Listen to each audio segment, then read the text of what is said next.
Da Criatividade, episódio 29. Estamos chegando à quarta semana, iniciando a quarta semana do nosso coaching da criatividade.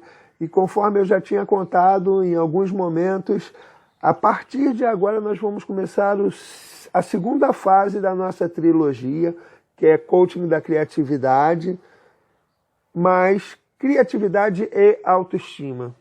Então a gente vai focar em criatividade e autoestima. E por conta disso, a nossa pergunta de hoje é: criatividade e autoestima tem alguma conexão? E a minha resposta é sim, muitas conexões. E eu vou começar falando um pouquinho sobre autoestima, como nós temos esse acordo de eu dividir com vocês alguma dica de como eu construí as minhas respostas. Então eu preciso contar para vocês que eu há muitos anos já faço trabalhos junto a crianças, faço um trabalho de evangelização, movimento jovem, relacionado à religião. E um dado momento da minha vida, isso lá pelos idos dos anos 2000, aliás, mais precisamente no ano 2000, eu resolvi fazer pedagogia.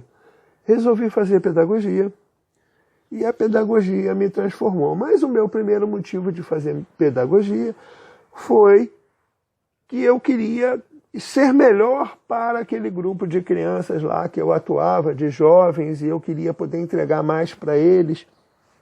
E aí fui fazer pedagogia, né? Havia necessidade na prática educativa de poder construir algo melhor. Eu, naquele momento, atuava principalmente na área de TI, já tinha atuado com eletrônica, né? Vinha aí da engenharia eletrônica, depois da análise de sistemas, e atuava com muitas empresas e muitos processos, já tinha tido alguns negócios na minha vida, e descobri, depois na pedagogia, depois na sequência eu fiz pós-graduação em psicopedagogia, mas não estou aqui para ficar contando minha história para vocês. Essa não é a intenção, nem dizendo quais são os cursos que eu já fiz ou que eu deixei de fazer. Mas quando eu vou fazer essa conexão com criatividade e autoestima, eu tenho que passar pela minha história. Como que isso se construiu? A autoestima foi sempre algo que me intrigou, principalmente no processo educativo, no processo de aprendizagem. Para que as pessoas possam aprender mais, para que o desenvolvimento da aprendizagem se dê na escola, na família, no ambiente religioso, nas reuniões de evangelização infantil ou jovem, grupo jovem, eu não sei qual é a religião de vocês ou qual é a fé, isso na verdade não importa muito, mas quando eu vou fazer algum trabalho que envolva um processo educativo, para que o receptor e aquele que está participando ali no processo, mais como receptor, aquele que está mais ávido, mais necessitado de aprender, né, de viver, de presenciar, de interagir, e eu falo aquele que mais está receptor, né, porque todos nós somos receptores no processo educativo, mesmo quando, de alguma maneira, a nossa posição de mediação é uma posição em que é necessário trazer algo, trazer alguma informação. A gente sempre aprende porque tem maneiras diferentes de se fazer isso, tem maneiras diferentes de se entregar. Quando a gente está entregando alguma informação, a gente tem respostas do outro lado, e essas respostas elas interferem naquilo que a gente está falando. Mas vamos voltar. Quando eu comecei a desenvolver os meus processos educativos lá na evangelização, antes de fazer pedagogia, eu comecei a perceber respostas muito diferentes. E comecei a perceber que essas respostas estavam diretamente ligadas à questão da autoestima baixa ou alta. Quando a criança ou jovem possuía autoestima um pouco mais elevada, a capacidade de aprendizagem é um negócio, o quanto ele conseguia aprender e construir, aprender e criar, é quase que automático. Aprende e coloca na prática e faz e transforma e usa muito mais do que a gente quando está instruindo. Então eu comecei a perceber que a autoestima era fundamental. E aí, para que eu possa falar sobre criatividade e autoestima, eu preciso viajar para um momento um pouco mais distante. Aí eu vou sair aí dos anos 80, 90 e o início do novo século, e vou partir para já um pouquinho mais adiante, 2012, se não me engano, eu fiz um trabalho dentro de algumas comunidades do Rio de Janeiro. Eu vou citar algumas aqui, porque com certeza alguns ouvintes estiveram comigo nessas comunidades e é sempre um prazer falar disso. Comunidade do Borel, comunidade de Manguinhos, Turano, Cidade de Deus e algumas outras, né, que eu talvez agora não me lembre.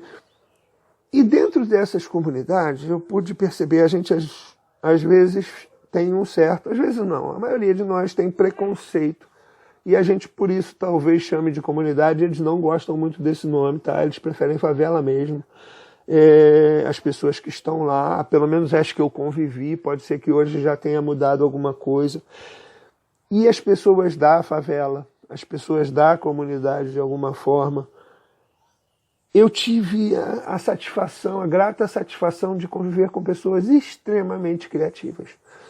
Pessoas que transbordavam criatividade em todos os sentidos, mas que estavam agarrados àquela situação que é natural, alguns sofrimentos, algumas dores comuns de se viver naquele conjunto de pessoas com as necessidades e as carências naturais daquela região, e que se limitavam bastante, principalmente por não ter a autoestima elevada, por não considerarem que eles eram importantes, que eles tinham valor, que eles estavam ali, mas que aquele lugar eles de alguma forma eram gratos e precisavam ser gratos àquele lugar, àquele conjunto de pessoas, mas que alguns comportamentos daquele grupo, daquele coletivo, não precisavam ser os comportamentos dele. E para que isso pudesse, e mesmo assim ele pudesse enxergar algo de muito bom, é uma construção, eu acho que a gente pode imaginar aqui, se vocês fizerem uma viagem mental, quando a gente passa por um processo muito desafiador, com muitas necessidades gritando, a construção é um pouco mais dolorida, a construção da criatividade. Então, quando a gente conseguiu desenvolver com essas pessoas aí uma elevação da autoestima, foi como se despertasse as ondas de um oceano.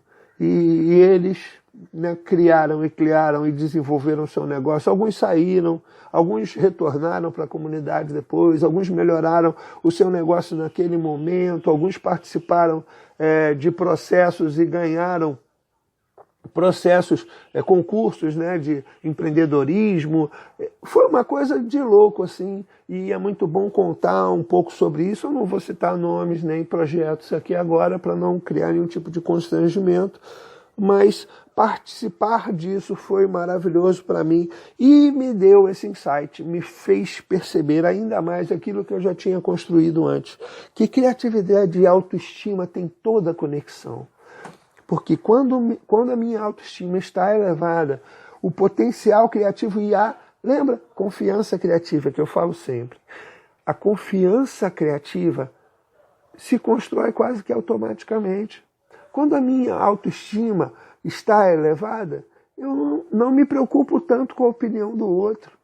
Eu não estou preocupado se aquilo que eu fiz, se eu vou ser julgado porque eu fiz algo que não deu certo num dado momento, porque eu já construí uma capa protetora verdadeira. É uma capa que eu posso tirar em alguns momentos, sim, mas é uma capa protetora que já me garante, por exemplo, eu não ser agredido de alguma forma, eu não sofrer tanto, eu não ter tanta dor por algo que aconteça comigo. A partir daí, o erro é natural. Eu posso usar o erro para melhorar, eu consigo fazer uma série de coisas e o meu processo criativo acontece quase que naturalmente.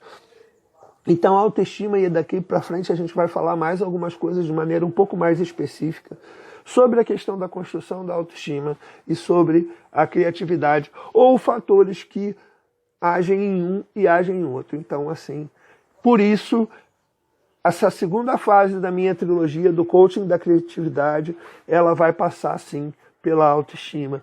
E a gente tem muito para falar sobre isso. Faça a sua resposta a essa pergunta. E você, o que você acha? Criatividade e autoestima têm alguma conexão? Eu sou Márcio Serbella, coach para empresários, coaching fora do normal.